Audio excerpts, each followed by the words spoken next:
우리는 오늘 죄인임을 인정하기라는 주제로 함께 말씀 나누기를 원합니다. 여러분에게 질문하겠습니다. 여러분은 내가 내 스스로가 죄인이라는 것을 인정하며 살아가십니까? 나는 죄인이다라고 인정하십니까? 예수님을 믿지 않는 사람들이 싫어하는 말 중에 하나가 바로 이 말일 거예요. 당신은 죄인입니다 라는 말인 거죠. 여러분, 근데 그 사람들의 또 생각을 해보면 믿지 않는 사람들 입장에서는 기분 나쁠 법하기도 하죠. 내가 실제로 죄를 지은 것도 아니고 딱히 내가 범법을 한 것도 아닌데 이 기독교인들은 복음을 전한답시고 전도한답시고 나에게 와서 우린 죄인입니다, 당신은 죄인입니다 라고 하면 기분이 나쁠 수 있다라는 거죠. 근데 그럼에도 불구하고 우리는 전도를 할 때 우리는 죄인입니다 라는 이야기를 반드시 해야 한다라는 겁니다. 사형리라고 하는 전도 방법이 있거든요. 그러니까 네 가지의 원리를 사용해서 복음을 전하는 방법인데, 제가 그 네 가지의 원리를 좀 읽어드릴게요. 1 원리는 하나님은 당신을 사랑하시며 당신을 위한 놀라운 계획을 가지고 계십니다. 하나님의 계획이 있다라는 거죠. 2 원리는 우린 죄에 빠져 하나님으로부터 다 떠나 있습니다. 그러므로 하나님의 사랑과 계획을 알 수 없고 또 그것을 체험할 수 없습니다. 우리가 죄인이라는 것을 이야기합니다. 3 원리는 예수 그리스도만이 나의 죄를 해결할 수 있는 하나님의 유일한 길입니다. 우리는 예수님을 통하여 우리에 대한 하나님의 사랑과 계획을 알 수 있고 또 그것을 체험할 수 있습니다. 예수님이 필요하다는 거고, 마지막 4번째 원리가 우리는 개인적으로 예수 그리스도를 나의 구주, 나의 하나님으로 영접해야 합니다. 그러면 우리는 우리 각 사람에 대한 하나님의 사랑과 계획을 알게 되며 또 그것을 체험하게 됩니다라고 하면서 우리가 예수님을 믿어야 한다, 영접해야 한다라고 하는 이 4가지의 원리를 통해서 이제 복음을 전하는 하나의 방법이 있거든요. 여기를 보면 알겠지만 제2 원리에서 우리는 죄인입니다라는 것을 전하게 된다라는 겁니다. 여러분 생각해 보세요. 죄인이라는 말은 사람들이 싫어하는 말이라는 거죠. 기분 나빠하는 말인 거예요. 근데 그러면 사실은 빼면 안 됩니까? 언짢아 하는 말, 안 좋아하는 말, 이 말을 그냥 빼버리면 오히려 복음을 전할 때 더 좋을 수 있지 않을까? 근데 왜 굳이 자꾸 우리는 죄인이란 말을 꼭 넣는 걸까 하는 겁니다. 여러분, 구원을 이야기할 때, 복음을 선포할 그때에 나는 죄인이다, 우린 죄인이라는 말을 왜 넣는가, 왜 넣어야 하는가 하는 겁니다. 우리가 죄인이라는 것을 알고 스스로 죄인이라고 인정하는 것은 매우 매우 중요한데, 우리도 막상 여러분 고백을 하잖아요. 내가 죄인이라고 고백을 다 하지만, 기독교인으로서 내가 죄인이라고 입술로 고백을 하지만 내가 왜 죄인인지, 그리고 죄가 무엇이고 어떻게 그 죄가 시작되었고 죄인인 나는 어떤 상태인지는 우리가 막상 모르며 살아간다라는 거예요. 여러분, 죄인인 것을 인정하지 못하거나 죄인이라고 말은 하지만 막상 실제로는 내가 죄인이라는 생각을 안 하고 우리가 살아갈 때가 많이 있습니다.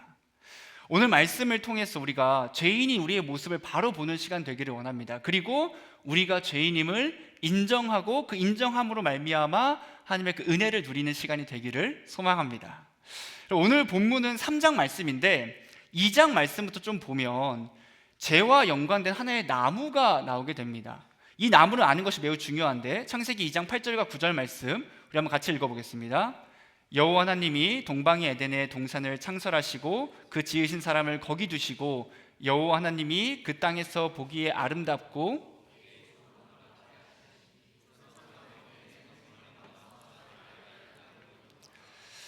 하나님께서 에덴 동산에 아담을 두셨죠. 아담이 거할 수 있게 하셨습니다. 그리고 그 에덴 동산에 무엇이 있었냐면 보기에도 아름답고 먹기에도 좋은 나무들을 다 심어주셔서 아담이 그 가운데서 열매를 먹을 수 있게 하신 거죠. 근데 그 외에 특별한 2개의 나무가 더 있었습니다. 그게 어떤 거냐면 생명나무라고 하는 것과 선악을 알게 하는 나무, 그 두 그루가 특별하게 어디에 심겨 있었냐면 동산 가운데, 동산 중앙에 심겨져 있었다라는 거죠. 하나님께서 아담을 에덴 동산에 거하게 하시면서 한 가지의 명령을 하시고 또 그러니까 가장 인류 처음으로 시작된 하나님과의 언약을 맺으시게 되는데, 창세기 2장 15절부터 17절 말씀에 이렇게 이야기합니다. 여호와 하나님이 그 사람을 이끌어 에덴 동산에 두사 그것을 다스리며 지키게 하시고 여호와 하나님이 그 사람에게 명하여 가라사대 동산 각종 나무의 실과는 내가 임의로 먹되 선악을 알게 한 나무의 실과는 먹지 말라, 내가 먹는 날에는 정녕 죽으리라 라고 말씀하시는 거죠. 하나님께서 아담을 에덴 동산에 두시고 그걸 다스리고 지키게 하십니다. 즉 에덴 동산을 통치하는 대리 통치자로 세우시게 된 거죠. 하나님께서 아담에게 어떻게 하시냐면 그 역할을 맡기시면서, 야 아담아, 네가 여기 있는 그 모든 열매를 너가 다 마음대로 먹어도 돼. 너가 하고 싶은 대로, 너가 누리고 싶은 대로 마음껏 누리라고 이야기하는 거죠. 그런데 한 가지 명령이자 언약을 딱 하나, 정말 딱 하나 맺으시는데 그게 무엇이냐면, 아담에게, 근데 아담아, 너가 모든 것을 다 먹고 너의 마음대로 할 수 있는데 단 한 가지, 선악을 알게 하는 나무의 열매는 먹지 마라 라고 하는 겁니다. 이것만 먹지 마라고 딱 하나의 약속을 맺으시는 거죠. 그러면서 어떻게 말씀하시냐면, 그냥 먹지 마 정도가 아니라 너가 그것을 먹으면 정령 죽으리라, 즉 무조건 죽게 될 것이다 라고 하나님은 말씀하세요. 그럼 이것이 하나님의 에덴 동산에서 아담에게 주신 진짜 유일한 명령이에요. 유일한, 이것만은 먹지 마, 이것만은 건들지 마라고 말씀하신 거죠. 하나님께서 선악을 알게 한 나무를 주셨는데 그 주신 거에 대한 이유가 있거든요. 하나님께서 이 선악을 알게 한 나무를 통해서 아담에게 크게 두 가지를 알게 하시고자 하셨어요. 첫 번째가 무엇이냐면 선과 악을 알게 하셨다라는 거예요. 선과 악을. 여러분, 선이란 무엇인가? 아담에게 있어 선이란 무엇인가? 아담에게 선은 하나님께서 먹지 말라고 한 그 선악을 알게 한 나무의 열매를 먹지 않는 게 선입니다. 그럼 악은 무엇이죠? 그 열매를 먹는 게 악인 거거든요. 그러니까 먹지 않는 것과 먹는 것이라고 할 수 있는데, 중요한 건 무엇이냐면 그 열매를 먹고 안 먹고가 사실 중요한 게 아니에요. 그 열매가 무슨 능력이 있어서 너무 중요해서 먹으면 죄가 되는 것이 아니라 왜 먹지 말라고 하셨는가가 가장 중요한 포인트거든요. 왜 먹지 말라고 하셨는가? 왜 먹지 말라 하셨을까요? 너무 소중해서? 너무 귀한 거여서? 아니 그걸 먹으면 막 엄청난 능력이 생겨서? 그런 게 아니라 그냥 하나님께서 먹지 말라고 명령하셨기 때문에 먹지 않아야 한다는 겁니다. 다른 모든 이유는 다 뒤로 하고 그냥 하나님께서 먹지 마라고 하셨기 때문에 그걸 먹으면 안 된다라는 거죠. 즉 선이란 무엇이냐? 선이라고 하는 것은 하나님의 말씀을 지키는 것이 선입니다. 악은 무엇인가? 하나님의 말씀을 지키지 않는 것을 악이라고 하는 거죠. 우리가 이 땅에 생각하는 선과 악의 기준과 하나님이 말씀하신 선과 악의 기준이 다를 때가 있거든요. 우리가 생각하는 선은 무엇이죠? 착하게 사는 거예요. 착하게 사는 것. 그래서 뭐 봉사를 많이 하고 기부도 하고 화도 안 내고 욕도 안 하고 뭐 살인이나 성범죄나 횡령이나 뭐 쓰레기 무단 투기와 같은 그런 범법을 행하지 않는 정직한 삶을 살아가는 사람을 우리는 와, 선한 사람이라고 이야기합니다. 반대로 악한 사람은 범죄를 행하는 사람들이겠죠. 뭐 도둑질하거나 뭐 성범죄를 저지르거나 살인하거나 폭력을 행하거나 뭐 사기를 치거나 이런 등등등의 이런 악한 행동을 할 때 그 사람을 악한 사람이라고 우리는 이야기합니다. 그런데 여러분, 성경을 보면 이런 말씀들이 있어요. 하나님께서 우리에게 비난하지 말아라, 거짓말하지 말아라, 우상 숭배하지 말아라, 원수 맺지 말고 시기, 분냄, 당짓는 것, 투기, 술 취함, 방탕함, 음란 등을 행하지 말고 이런 것들을 마음에도 생각에도 말로 써도 하지 마라. 그것을 악하다, 죄라고 이야기합니다. 여러분 생각해 보는 거예요. 막상 우리가 살아갈 때 이런 것을 과연 안 하는가? 안 하는가? 여기서 거짓말 안 하는 사람 있습니까? 거짓말 안 하는 사람은 저 아기? 저 갓난아기 한 명 빼고는 여기서 거짓말 안 하는 사람이 어디 있습니까? 그렇죠? 거짓말 해도 우리는 크게 신경 쓰지 않는다는 거죠.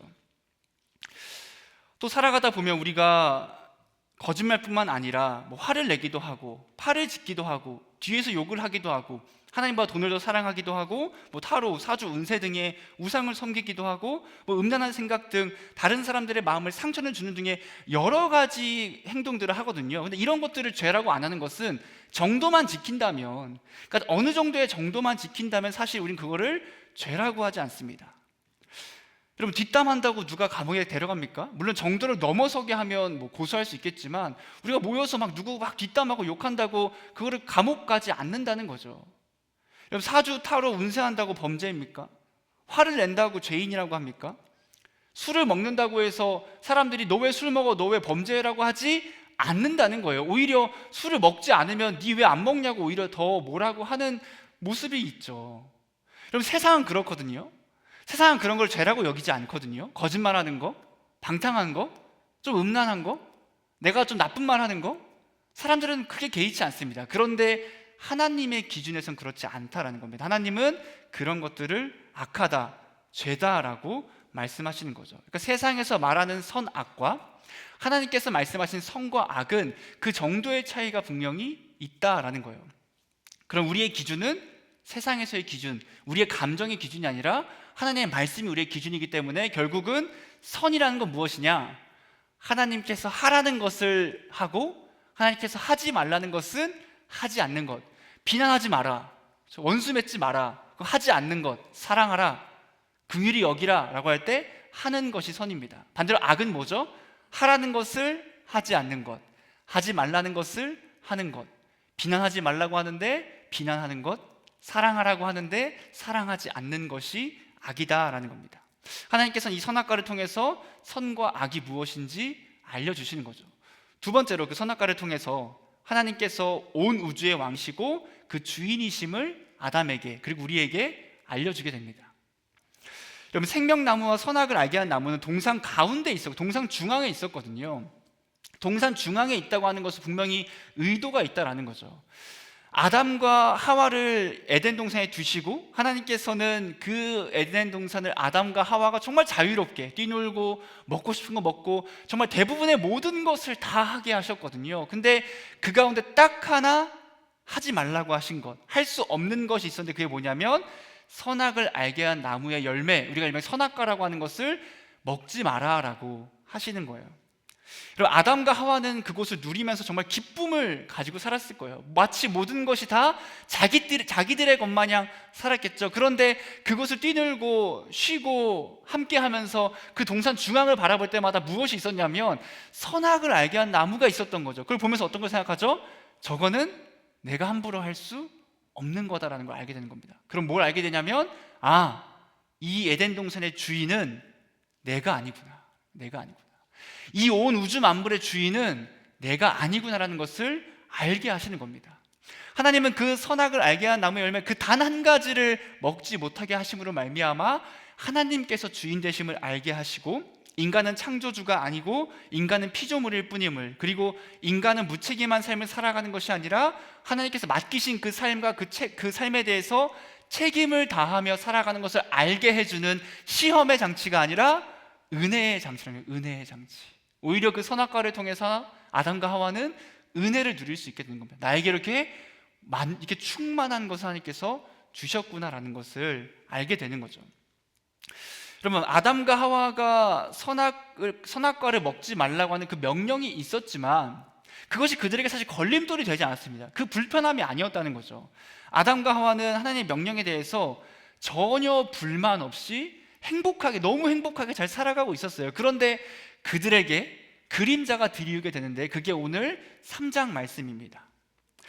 오늘 본문 말씀에서 사탄이 아담과 하와를 죄 가운데 떨어뜨리기 위해서 그들을 유혹하는 그 시험을 행하는 것을 볼 수 있어요. 처음으로 아담과 하와 외에 처음으로 인격을 가진 하나님의 피조물, 그 마귀가 나오게 되는 건데 이 마귀를 성경에서는 뱀이라고 하죠. 뱀. 왜 뱀인데 마귀라고 합니까? 요한계시록에 보면 마귀라고 전해주거든요. 요한계시록 12장 9절 상반절을 보면 이렇게 말합니다. 큰 용이 내어 쫓기니 옛 뱀 곧 마귀라고도 하고 사단이라고도 하는 온 천하를 꿰는 자라라고 하면서 창세기에 나오는 그 뱀이 마귀다라고 성경은 알려주고 있어요. 그럼 이 마귀는 무엇을 하냐면 가장 먼저 여자를 간교하게 유혹을 하게 됩니다. 세번역 성경 1절 말씀에서 이렇게 이야기해요. 뱀이 묻는 겁니다. 하와에게, 야 하와야, 하나님이 정말로 너희에게 동산 안에 있는 모든 나무의 열매를 먹지 말라고 말씀하셨느냐? 라고 이야기합니다. 야, 하나님이 진짜 여기 있는 그 모든 나무의 열매 너네한테 먹지 말래라고 이야기하는데 이 마귀는 지금 정말 천연덕스럽게 하나님의 명령이 선악을 알게 한 나무에게만 해당되는 것이 아니라 여기 있는 모든 나무에게 해당되는 것처럼 허위적인 말을 넣어서 거짓으로 이야기하고 있습니다.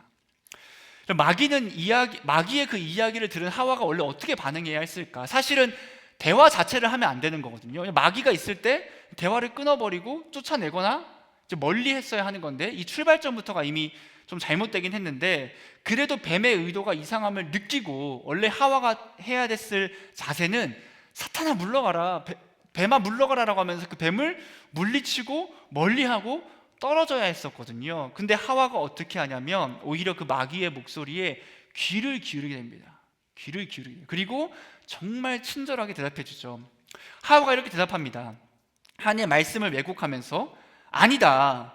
우리는 동산 안에 있는 나무의 열매를 먹을 수 있어 라고 하는 거예요. 그러니까 마귀는 뭐라 그랬죠? 야, 하나님께서 정말 그 모든 열매 먹지 말래? 라고 하니까 하와가 어떻게 얘기하냐면 아니야, 우리는 그 동산에 있는 열매를 먹을 수 있어. 맞는 말이죠? 그럼 맞는 말이거든요. 근데 여기서 이 다음 말이 잘못된 말이 됩니다. 3절 말씀에 이렇게 이야기합니다. 동산 중앙에 있는 나무의 열매는 하나님의 말씀에 너희는 먹지도 말고, 여기까지 맞거든요. 그런데 만지지도 말라, 너희가 죽을까 하노라 하셨느니라 라고 대답하는 겁니다. 하와는 하나님의 이 대답 가운데 하나님의 말씀을 두 가지로 왜곡하게 되는데, 첫 번째로 하나님의 말씀을 가감하는 거예요. 그러니까 더하고 빼는 거죠. 하나님의 말씀하신 것에 뭔가를 더하게 됩니다. 하나님은 어떻게 말씀하시냐면 야, 하와야, 너 아담과 하와에게 저 열매를 먹지 마라라고 했어요. 먹지 마라라고 했는데 하와는 어떻게 하냐면 먹지도 말고 만지지도 말라 하셨어라고 하나님 말씀 뭔가를 더하게 되는 거죠. 그리고 하나님의 말씀을 바꾸게 됩니다. 하나님은 너희가 그걸 먹으면 틀림없이 꼭 죽을 거라고 하셨는데 하와는 가능성을 열어둬요. 하나님께서 그걸 먹으면 우리가 죽을 수도 있대. 죽지 않을 수도 있지만 죽을 확률이 더 커 같은 느낌인 거죠. 죽을 수도 있대라고 마귀에게 대답을 하게 됩니다. 마귀가 이 틈을 정확히 파고들거든요. 4절 말씀에 이렇게 이야기합니다. 뱀이 여자에게 이르되 너희가 결코 죽지 아니하리라 라고 이야기하는 거죠. 하나님은 어떻게 말씀하시냐면 아담아, 하와야, 너희가 이걸 먹으면 반드시 죽을 거야. 무조건 죽을 거야. 근데 마귀는 뭐라 하죠? 아니, 절대 죽지 않을 거야. 그럼 마귀는 하나님의 말씀을 부인하고 자신의 말씀이 진리인 것처럼 행동해요. 그래서 하나님은 죽는다 했지만 그 마귀는 아니야, 죽지 않을 거야 라고 거짓말을 합니다. 이제는 처음에 그 진실 속에 교묘하게 거짓을 숨기는 것이 아니라 완전한 거짓말로서 하와를 유혹하고 있는 거죠. 그럼 마귀에게 정말 틈을 보여서 안 되거든요. 그 마귀는 그 틈을 비집고 들어옵니다. 우리를 유혹해요. 이게 맞아? 이게 맞는 거야?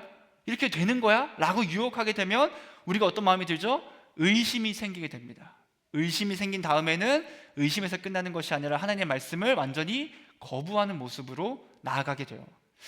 그리고 오히려 이 마귀는 어떻게 하냐면 거기서 끝나는 것이 아니라 하나님의 말씀을 지키지 않는 것이 오히려 더 이롭다라고 이야기하는 거예요. 조금 더 잃어버릴 것이 없으면 오히려 더 많은 것을 얻을 거라고 이야기합니다. 5절 말씀 우리 같이 읽어볼까요? 너희가 그것을 먹는 날에는 너희 눈이 밝아 하나님과 같이 되어 선악을 알 줄을 하나님이 아심이니라. 그럼 마귀는 이런 거예요. 그거 먹어도 죽지 않을 건데 먹으면 오히려 어떻게 되냐면 더 이로울 거야. 하나님처럼 너희 눈이 밝아지고 선악을 알게 될 거라고 이야기하는 거죠. 이거를 한 문장으로 요약하면 너희가 저 열매를 먹으면 너희도 하나님처럼 될 거야. 너희가 저걸 먹으면 너희가 하나님처럼 될 거야. 하나님께서 그게 싫어서 먹지 말라고 하는 거야 라고 유혹하고 있는 거예요. 그럼 마귀는 원래 천사였는데 타락해서 이제 마귀가 된 거거든요. 그럼 마귀가 왜 타락했는가? 성경은 많은 이야기를 하고 있지 않지만 그 가장 큰 이유가 그 마귀가 하나님과 같이 되려고 하는 교만 때문에 그렇게 되었습니다. 그럼 마귀는 지금 자기가 교만함으로 말미암아 타락했던 것처럼 인간에게 똑같은 유혹과 똑같은 교만의 마음을 심어주고 있는 거예요. 너희 저것만 먹으면 하나님처럼 될 수 있을 거야 라고 이야기합니다. 이제 마귀와 대화 후에 여자가 다시 나무를 보게 되죠. 그런데 이 하와의 마음이 바뀌게 됩니다. 이 나무가 다른 나무들보다 먹음직하고 보암직도 하고 지혜롭게 할 만큼 탐스러워 보였다라는 거죠. 마귀와 막 대화를 주고받은 뒤에 다시 열매를 보니까 어때요? 저거 나도 먹고 싶다. 저거 내가 먹어야겠다라는 마음이 생기는 겁니다. 그는 처음에 분명히 그녀는 그 열매를 보면서 죽을 수도 있다라고 대답했는데 이제는 내가 먹고 싶다는 마음이 생기고 더 나아가서 자신만 먹는 게 아니라 사랑하는 그 남편이 아담에게도 그 열매를 권하고 아담과 하와가 그 열매를 먹게 됨으로 말미암아 결국은 그들이 타락하게 되고 인간의 첫 번째 타락이 시작되고 이 세상에 그 죄가 처음으로 들어온 계기가 되는 겁니다. 그럼 마귀의 유혹의 모습은 오늘날 우리에게도 그대로 적용되거든요. 그대로 마귀는 언제나 우리를 유혹합니다. 그 마귀의 유혹의 소리가 들려올 때 우리는 원래 어떻게 반응해야 하는가? 사탄아 물러가라 라고 해야죠. 마귀야 물러가라, 나를 유혹하지 마라, 예수님을 이름을 명하노니 모든 마귀는 모든 사탄은 물러갈지어다 라고 우리가 고백해야 되는데, 여러분 막상 우리의 삶은 어떻죠? 그 유혹이 오면 하와와 같이 그 유혹에 쉽게 휩쓸리게 되는 거죠. 흔들리는 거죠. 갈등하게 되고 따라가게 되는 겁니다. 여러분 이런 생각이 드는 겁니다. 마귀는 이렇게 우리를 유혹해요. 야, 하나님이 진짜 꼭 매주 교회 가야 한대? 하나님께서 열심히 돈 벌지 말래? 하나님이 너가 돈 버는 걸 더 좋아하지 않을까? 하나님께서 그 사랑하는 사람과 잠자리를 가지지 말래? 사랑하면 하나가 되라고 하시지 않았나? 하나님께서 술 먹지 말라 하셨나? 하나님께서 꼭 헌금하라고 하셨나? 헌금하지 않아도 하나님께서는 아무렇지 않지 않니라는 그 허위적인 부분을 추가해서 우리를 유혹하죠. 이게 맞아? 이렇게 되는 거 아니야? 이 정도는 괜찮지 않아? 라고 우리를 유혹합니다. 그때 우리의 마음은 혹하죠. 그리고 그 마귀의 유혹에 걸려든 우리의 마음은 하나님의 말씀을 가하거나 감하게 됩니다. 우리의 기준과 우리의 생각대로 뭔가 더하고 빼고 내 마음대로 판단하게 되고, 더 나아가서 그 말씀을 부인하기까지 하는 거죠. 야, 말씀 다 가짜야, 말씀 다 거짓말이야, 따를 필요 없어, 믿을 필요 없어 라는 마음까지 가게 되는 겁니다. 내 마음대로 말씀을 판단하고 내 마음대로 말씀을 해석하게 되는데, 맞아, 꼭 교회에 매주 갈 필요는 없지, 좀 빠지면 뭐 어때? 맞아, 하나님께서도 내가 오히려 부유해지길 원할 거야. 내가 부유해져서 많은 사람들을 도와주길 원하실 거야. 하루쯤은 예배 안 드려도 상관없지 않을까? 내가 쉬는 걸 더 좋아하지 않을까? 헌금 정도 안 한다고 해서 하나님께서 죄라고 보시지 않지 않을까? 하나님께서 술 취하지 말라 했지 언제 술 먹지 말라고 했는가? 사랑하는 사이인데 잠자리 가질 수 있지, 뭐 어때 사랑하는 사이인데 라고 그 안에 우리가 하나님의 말씀을 더하거나 빼고 나중에는 그 말씀이 싫어지게 만드는 거죠. 왜 자꾸 나를 힘들게 하는 건가? 왜 자꾸 하지 말라고 하고 왜 자꾸 뭘 하라고 하는 건가라는 그런 거짓된 마음이 생기게 됩니다. 그럼 마귀는 우리에게 이렇게 이야기해요. 너희가 죄를 지어도 결코 죽지 않을 거야. 결코 죽지 않을 거야. 사람 좀 미워하는 거, 좀 싫어하는 거, 예배드리지 않는 거, 사랑하지 않는 거, 긍휼히 여기지 않는 거, 자비와 인내 등 그 모든 거 너희가 하지 않는 거, 야 괜찮아, 괜찮아. 그걸로 하나님께서 너희에게 죄를 묻지 않을 거야, 절대 죽지 않을 거야 라고 이야기해요. 근데 하나님은 어떻게 말씀하시죠? 죄의 삭은 사망이다, 사망이다. 여러분 하나님은 단호해요. 죄의 결과는, 죄의 값은 죽음이야, 영원한 죽음이야 라고 말씀해 주십니다. 마귀는 우리에게 이런 마음을 심어주는 거죠. 너희가 이 땅의 주인이고 너가 네 삶의 주인이잖아, 너희 자유잖아, 너희 몸이잖아, 너희 삶이잖아, 네가 네 삶의 왕이잖아. 왜 자꾸 하나님 따위의 말을 듣는 거야? 왜 자꾸 그 말도 안 되는 말씀을 믿는 거야? 그거 다 필요 없어. 네가 네 삶의 주인이잖아. 여행 가고 싶어? 여행 가. 쉬고 싶어? 좀 쉬어. 돈이 아까워? 뭐하러 헌금해? 사랑하기 싫어? 미워해. 분노가 치밀어 올라? 그럼 화내야지, 풀어야지. 그럼 그게 마귀의 유혹입니다. 마귀는 이렇게 우리의 그 틈을 파고들어서 죄가 아무것도 아니라고 하지만 하나님께서는 그 죄의 삭은 사망이다라고 이야기하십니다. 여러분 내 삶의 주인이 누굽니까? 납니까? 하나님이세요. 하나님. 그럼 내 삶의 주인은 하나님이세요. 우리 한번 따라해 볼까요? 내 삶의 주인은 하나님이다. 믿음으로 고백하신 거 맞죠? 그냥 따라하라니까 뭐. 그럼 내 삶의 주인은 하나님이세요. 내 존재는 하나님이 만드신 하나님의 피조물이고 내 주인은 하나님이세요. 마귀의 유혹에 빠진 하와처럼 우리도 세상의 것이 더 보암직하고 먹음직스럽고 탐스럽게 보일 때가 있습니다. 그 음란함이, 그 탐욕이, 그 분노가, 그 돈이, 그 사람이, 그 취미와 그 수많은 즐거움과 거짓말이 하나님께서 하지 말라고 하셨음에도 불구하고 탐스러워 보이죠. 보암직하고 먹음직하고 내 삶을 성경시켜줄 만큼 탐스럽게 보입니다. 그렇게 하나님의 말씀을 어기고 하나님보다 다른 것을 더 사랑하는 그 모습이 지금 우리가 죄인이라는 것을 알려주는 모습인 거예요. 그럼 우리는 죄인입니다. 이 죄인임을 인정해야 하고 그 죄에서 벗어나야 한다는 거죠. 죄인입니다. 그럼 우리는 스스로가 죄인임을 알아야 해요. 알아야 해요.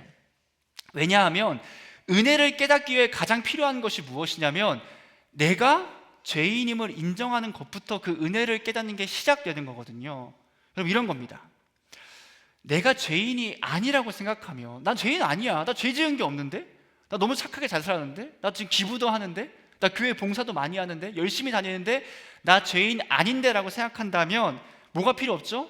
예수 그리스도가 필요 없어요. 그분의 구원이 뭐가 필요합니까? 죄인이 아닌데? 그분의 구속이 뭐가 필요합니까? 죄인이 아닌데? 근데도 예수님을 믿어요. 왜 믿죠? 복 받으려고.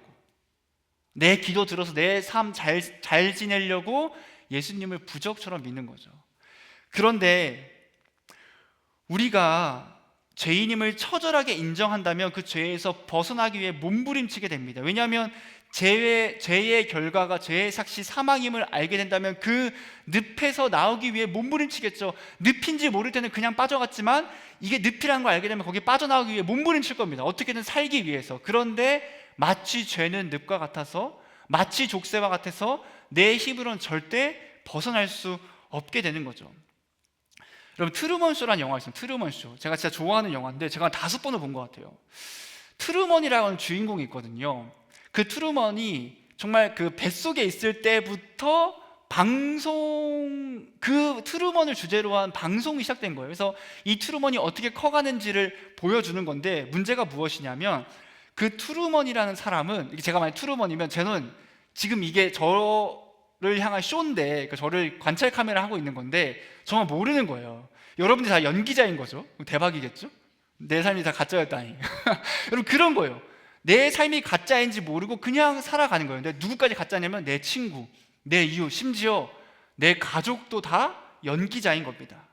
근데 여러분, 제가 트루먼이라고 치면 제가 이 삶이 가짜인지 모를 때는 그냥 살아가요. 잘 살아가요. 근데 그 트루먼이 그 삶이 가짜인 걸 알게 되는 순간 어떻게 하냐면 거기를 벗어나기 위해서 정말 몸부림칩니다.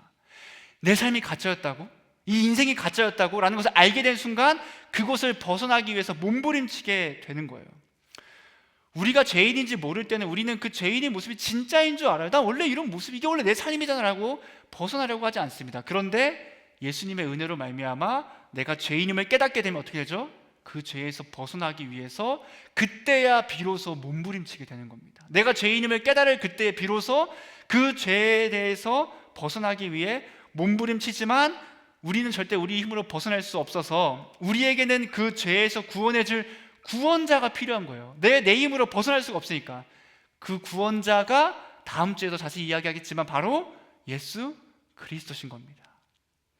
그럼 어떻게 보면 억울할 수 있죠. 나는 죄를 짓지 않았는데 왜 자꾸 나를 죄인이라고 하는가? 이유가 있습니다. 왜 우리가 죄인일까요? 살아가면 죄를 지으니까 그것도 맞는데 사실은 가장 근본적인 이유는 우리의 첫 조상인 아담이 우리 인류의 대표거든요. 대표성을 띄어요. 그 아담의 죄가 우리에게 대물림 되는 겁니다. 이거 어려운 말로 전가. 아담의 죄가 우리에게 계속 전가돼요. 그걸 이제 원죄라고 우리가 이야기하는 거거든요. 우리의 그 모든 죄들이 계속 대물림돼서 원죄로 말미암아 우리가 계속 죄를 지으며 살아가죠. 시기, 질투, 다툼, 미움 등의 수많은 죄를 짓기 때문에 우리는 아담 탓을 할 필요는 없고 아담의 죄로 말미암아 우리도 죄인으로서 살아가게 됩니다. 또 하나 하나님을 원망할 수 있는 부분이 무엇이냐면, 그러면 하나님께서 그 선악과 안 만들면 되었던 거 아닌가? 좀 그렇지 않습니까? 그 선악과만 안 먹으면 되는 건데 왜 굳이 선악과를 만드셔서 힘들게 하시는가? 제가 그래서 처음에 그 얘기를 한 거예요. 하나님께서 선악과를 만드신 건 우리를 심판하기 위한 시험의 도구가 아니라 은혜의 장치였다라고 했죠. 선악과가 있기 때문에 오히려 하나님의 은혜를 깨닫게 됩니다. 모든 것이 다 하나님의 것이었다는 것을 알게 된 순간 하나님이 그 주신 것을, 그 은혜를 누릴 수 있게 되는 거죠. 그 하나까지도 불평하는 우리의 모습이 어떤 모습이죠? 우리가 죄인이라는 거예요. 모든 걸 다 주고 단 한 가지만 금했는데 그 한 가지마저도 불평하는 우리의 모습이 우리가 죄인이라는 것을 이야기해 줍니다. 여러분, 타락한 우리는 이제 우리의 의지로 하나님께 나아갈 수 없고 나아가고자 하지도 않아요. 나아가려는 마음도 없습니다. 이제 우리는 더 이상 다른 사람의 핑계를 대거나 아니면 하나님의 탓을 할 필요가 없습니다. 무엇을 해야 하냐면 내가 죄인임을 인정하는 게 중요합니다. 왜냐하면 하나님의 계획이 이 타락에서 끝나지 않기 때문입니다. 여기서 끝나면 원망스럽겠죠. 뭐 기회도 안 주고 끝내냐라고 하겠지만 하나님의 계획은 끝나지 않습니다. 하나님께서 우리가 죄를 지을 것까지 이미 당연히 알고 계셨고 그걸 허용하신 거고 이제는 그 죄에서 구원하실 수단까지 다 마련해 놓으셨습니다. 여러분, 인간은 가장 높고 고귀하고 아름다운 그 자리에서 한순간에 가장 천하고 낮고 비천한 그 괴로운 자리로 곤두박질 치게 됩니다. 하지만 거기서 끝나지 않는 거죠. 왕자가 한순간에 노예가 됐지만 다시 그 노예가 왕자로 회복되는 그 자리를 하나님께서는 마련해 주십니다. 노예의 자녀로서 노예의 삶을 살던 우리를 다시 그 왕자의 고귀한 삶으로 회복시켜 주신다라는 거죠. 이 은혜를 온전히 그리고 충만히 알기 위해서 우리가 해야 할 것은 나는 죄인이다라는 것을 인정하셔야 합니다. 우리는 죄인입니다. 그리고 그 죄인이라고 인정하라는 것은 여러분 죄책감을 가지라는 게 아니에요. 낙담하고 포기하라는 것이 아닙니다. 나는 죄인이다. 그 다음 한 발자국 더 있죠. 그렇기 때문에 나에게는 예수 그리스도가 필요하다. 그렇게 되면 그분의 은혜를 비로소 충만히 누릴 수 있게 되는 겁니다. 우리 모두가 우리의 죄인임을 깨닫고 주님 앞에 나아감으로 말미암아 그 은혜를 충만히 누리고 그 기쁨과 그 사랑을 온전히 경험하는 우리 모두가 되기를 주님의 이름으로 소망하고 축복합니다. 이 시간 함께 찬양하기를 원합니다. 함께 고백할 그때 주님, 나의 죄를 고백하오니 나를 용서하시고 나와 함께 해달라고 고백하며 나아갑시다.